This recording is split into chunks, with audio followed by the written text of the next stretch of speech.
That's the question. Like, they really need to be able to hit a landslide victory in order to secure their place. This is their redemption arc. This is their villain arc, or this is their recalibration phase. How are they going to come back into it? So, no change of the roster from Fnatic on it. Keyboy is still in play. Starting off with the bans. Yeah, I mean, there were some rumors before this that Albert would have been We played. won't say it until it happens. Okay, but anyway, it's interesting to see that they're going full strength lineup here for Fnatic on it. They're not going to let anything go. Now, looking at some of the early bans here, we did talk about the inclusion of Zas now, maybe in the current meta from what we see in the previous game, but so far there's no ban on the Zas yet.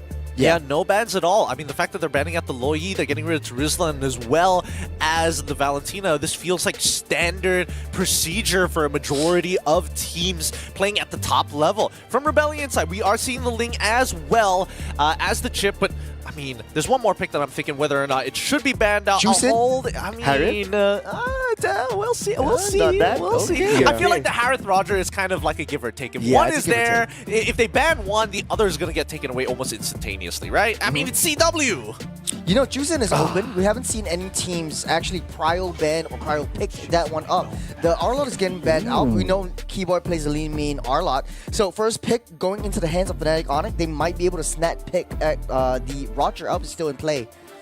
Dude, I'm looking at what's open here for CW, right? You got the Harith, you got the Beatrix, you got the Roger, and it's looking very, very dangerous right now for the fact that CW, they can potentially go in for the Roger pick because the Roger pick is still flexible. Even though they might think about getting it for CW first, it could still go for, it could still be moving into a jungle role. Yeah, I think it would be totally fine if they do so, but it looks like even Fnatic Onyx going to be taking on that Zask juice, joining on to the fandom, of course. This will be interesting to see because as of right now, Zask has had a, well, I wouldn't say the most outstanding performances just yet. I'm not 100% convinced on this pick, but I could be wrong here. Maybe Fnatic Onyx have something else to show. Ooh, Fanny and Roger. One fell swoop for Rebellion Esports. Yeah, I mean, I've saw like the news reel thing. Rio is now in play in the jungle instead of Aether, which we all thought he would be, up against Kyrie, which is an assassin main. So I want to see an assassin versus assassin. Fanny definitely picked up for Rebellion Esports since it's open, but it gives a lot of opportunity for Onyx to counter, or Fnatic Onyx to counteract that pick. Yeah. Maybe even sort of like a lock-up hero, something that would be nice would be maybe, the Ruby was picked up. Fanny flies in, you get the lockup with the second skill.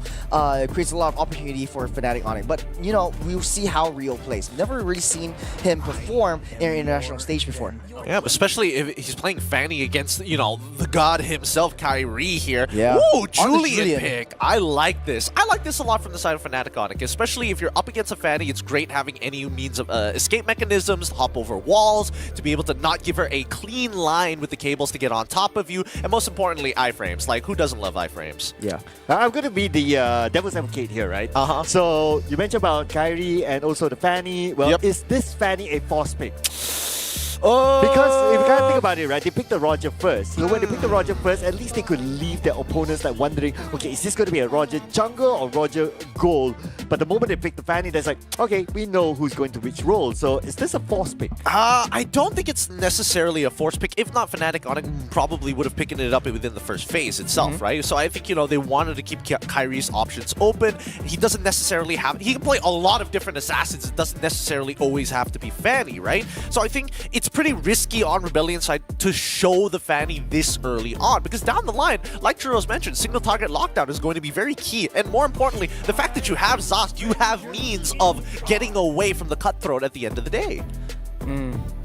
Well, moving on, we see the Juicin getting picked up by Rebellion. It's the first debut pick of Juicin within our stream, of course. Minotaur, Moskov, definitely Rebellion Esports respecting CW quite a little bit because they don't know what he's going to play. But then again, we don't know a lot of things about this meta We claim we do, but we don't. Does Zaz could very well go into the GOAT lane for all we know. It could be another interesting. Okay. Another We're getting ahead of ourselves, right? Yeah, I don't know what we're smoking here, but it's not the good stuff. I'll tell you that. Okay, I'll put it out there. We have seen a Chang'e before. We have seen a Chang'e, but that's on like some of the best, well, considered to be world champions now. So it's facts. Chang'e is gold lane. There's no arguing that law.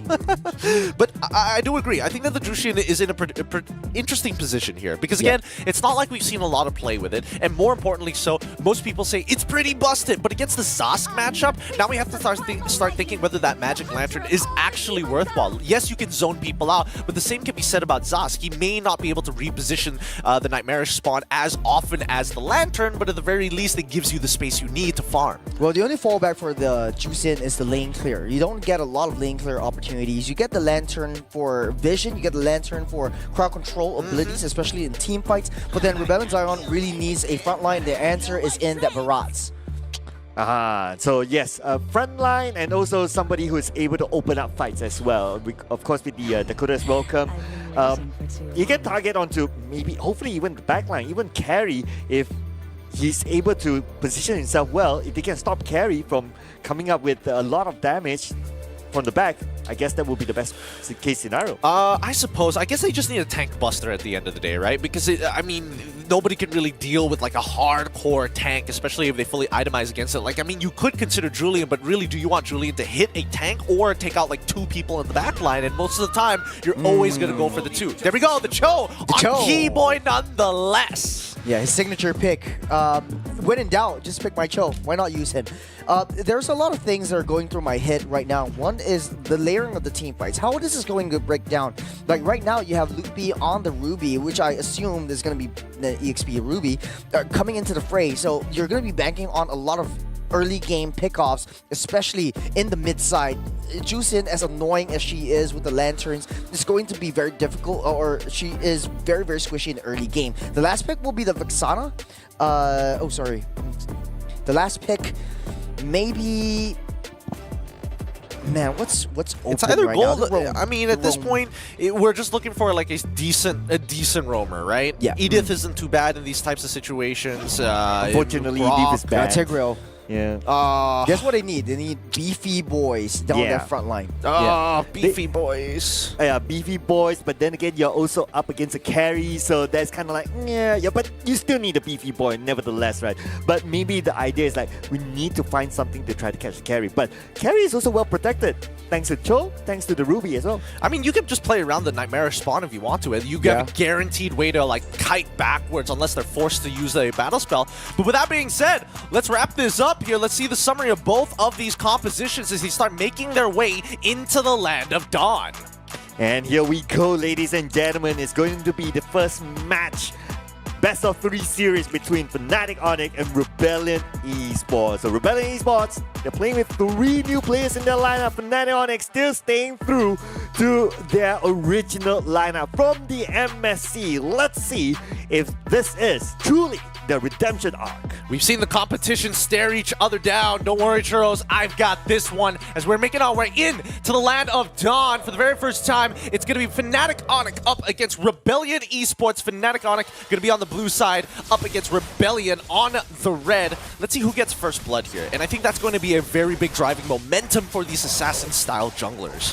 Yeah, so of course, a lot of expectation for Kyrie being one of the top assassin junglers around as well, but it also depends on what sort of a space can his teammates able to open up for him. And look at the moment for Keyboy. He went slightly deep in the middle, taking a lot of damage, down to 50% of health, and that's the idea of him trying to protect the space for Kyrie. Yeah, I mean, more importantly, even if Keyboy at this point loses his flicker super early on, he's going to be able to like get it back later down the line. It's not like he's going to hit level 4 conveniently as well, right? Just look at Jushin. Look what he's doing. Are you having fun? Oh, early Purify coming out from Saz just because Jushin is Jushin.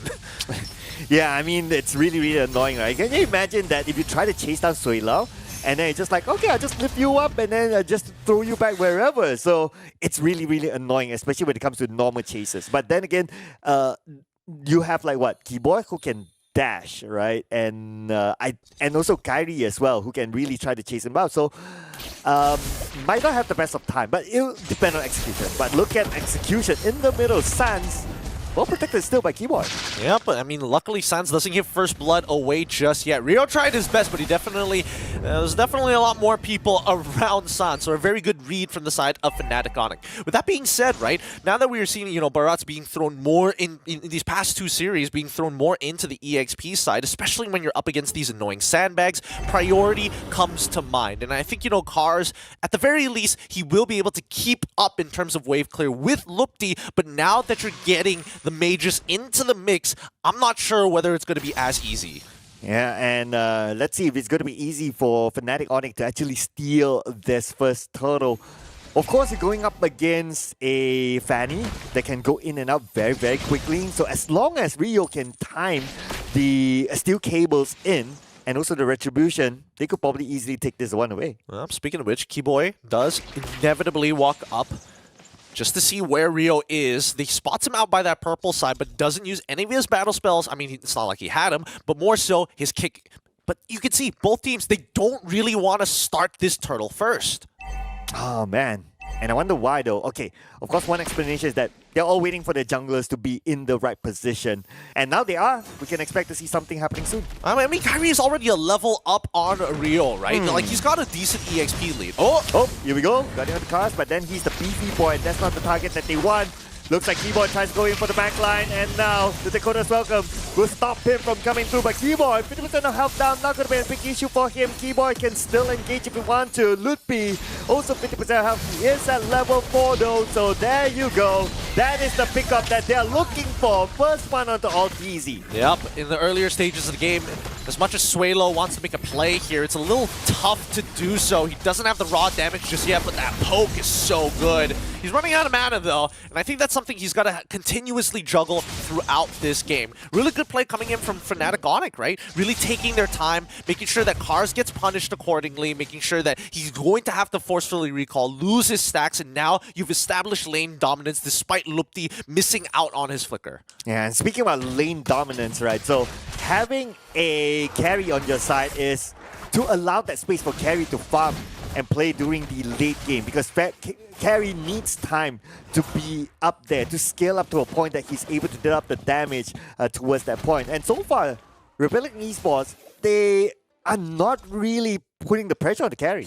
Yeah, I think that Matt definitely... I was thinking whether or not it would have been a better option to go for Warcry, just so you have a little bit more damage in your lane. Landing 3 shots isn't too difficult, whether it's a skill shot or even an auto attack here, especially when you're up against a carry. You need to win hard, and the fact that CW has already got a pretty decent freeze towards his side, he's going to crash this and then start making a move. It could be setting up for a potential dive with Kyrie, but for the most part, look at this. And speaking about dive, okay, Keyboy calculating his moves.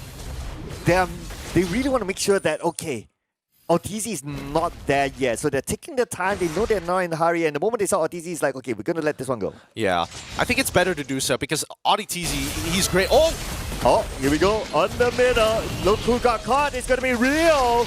Not able to fly away with the steel cables. Man, that is Keyboard that we're talking about. The moment it kicks you back, that's it. Yep. And even the audience have to agree. 90% think that Fnatic Onic are going to be the ones to close out this game. And with the pressure as well as the wave clear management coming in from Fnatic Onic, look at the pressure that they're getting, right? They got half gold plating down onto Chewe, CW on the bottom side. They basically chomped down 65% of the HP of the top tier 1. So really, it's Rebellion Esports looking to catch up to the tempo of Fnatic. I mean, it's going to be even harder for them to catch up. The fact that Fnatic Onic have control of the turtle, and they're definitely going to secure this. I doubt Cars is going to go in, so that is turtle to Fnatic Onic. Yep. They've got Keyboy constantly just, well, I wouldn't even say body blocking, but man-to-man defense against Rio. Wherever Rio goes, you're expected to see Keyboy scout for him. Well, the moment you mentioned about Keyboy, he went all in, found his target, and it's going to be CW to secure that kill. Whether you attack, it doesn't matter. Keyboard sees you, you go down. He's good. He's just too good. And again, great targeting, right? Focusing down Onyx TZ. If Fnatic Onyx even gave Onyx TZ a frame to flicker into them implosion, that could have been a disaster. But Fnatic Onyx are feeling good today, right? Want to make up for all the lost time they had in Riyadh. Oh man, yes, that's so far so good. So far so good. We're not going to jinx it yet. It's only 6 minutes into the game, so far so alright. Yep. But okay, Rebellion Esports, what will it take for them to try to make this balance for them? Well, I think number one, they gotta start unlocking their members out of their lanes, right? Cars, he's a little late to the majority of these. Oh, hold on. Okay, probably somebody got caught there. Okay, here we go. Coming in, RDTZ will be the one to get the kill on the keyboard, but from the back, Matt will need to run away to safety. Sans will take out Rio instead. A little bit of a trade there to make sure that Matt stays alive, and that is something that they need to continue to do. Yeah, unfortunately for Rebellion Esports, they're not exactly a composition. They're not exactly a composition that can easily take space away from their opponents, right? They can kind of like wrestle for that space, but unless they commit some really big spells, I think Rebellion Esports don't mind playing on the back foot. They're waiting for Suelo to get some utility items, and Ice Queen's wand will be good at some point of time just to slow down the aggression from Fnatic Onyx, assuming that Rio gets his purple. Oh, but as usual, Keyboard will get his target. It doesn't matter whether you're a tank. Cars will be the next one to fall. Sans will be the one to secure that kill. And they're looking for one right now. Oh, TZ. Where is he going to go right here? Rio tries to get the skill cables in, but then again, not enough damage. He knows that he cannot tank it out as well. He has to let this one go.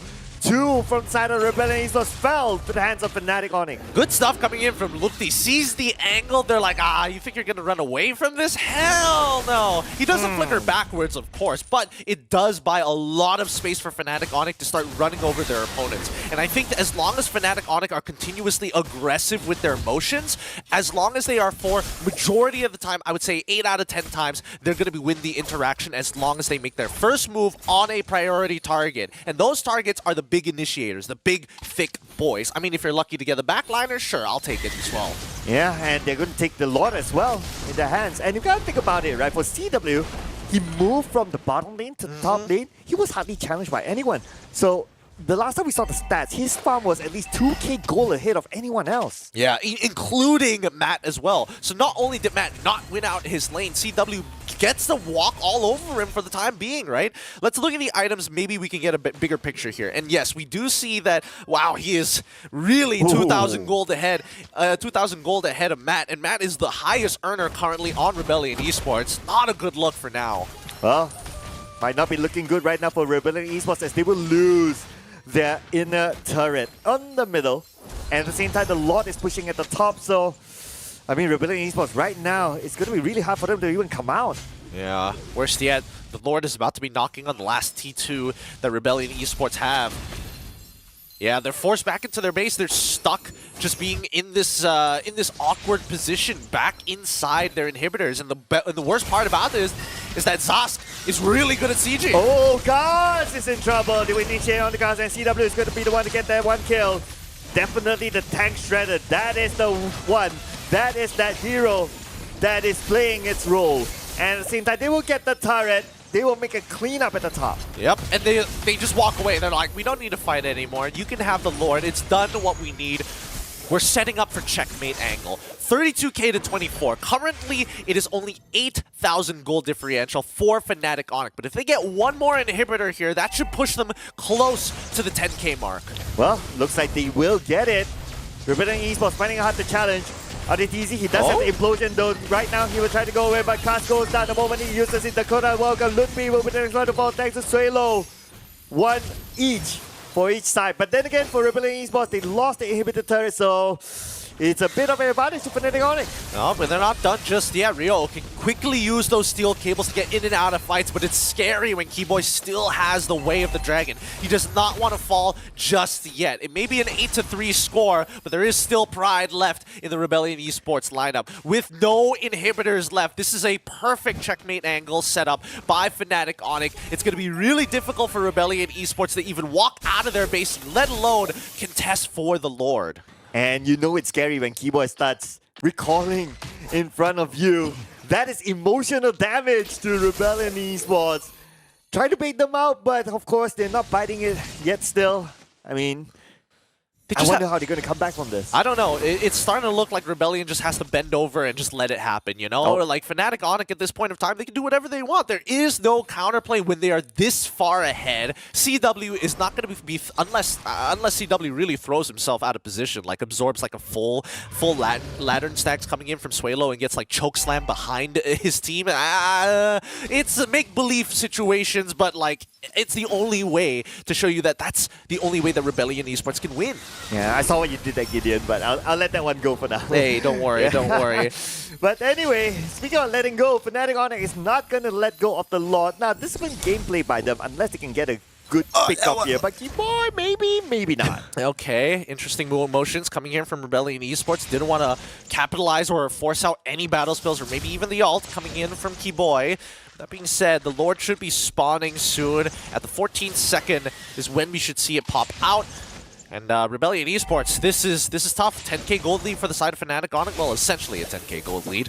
They need a play to happen, and I think Audi TZ needs to catch both Sans, Kyrie, and CW somehow. That's a big ass. It really is, because Sans has like he has his ultimate majority of the time. CW never sticks too close to Kyrie. He's closer to Lupti most of the time. I know, it's so big of an ass, it's like asking Churros to dance. But right now, Lord is in. This is the moment their cars flickers away, but not able to get away to safety. Kyrie would want to take him down. And now it's going to be quite a mess here. Tries to go in for the backline, but Rebellion Esports not able to get anything out of this. And big dominance here for Fnatic Onyx as they secure game number 1. That just started to look like power overwhelming for Fnatic Onyx, taking this game 1-0 against Rebellion Esports. The series is not done yet, but let's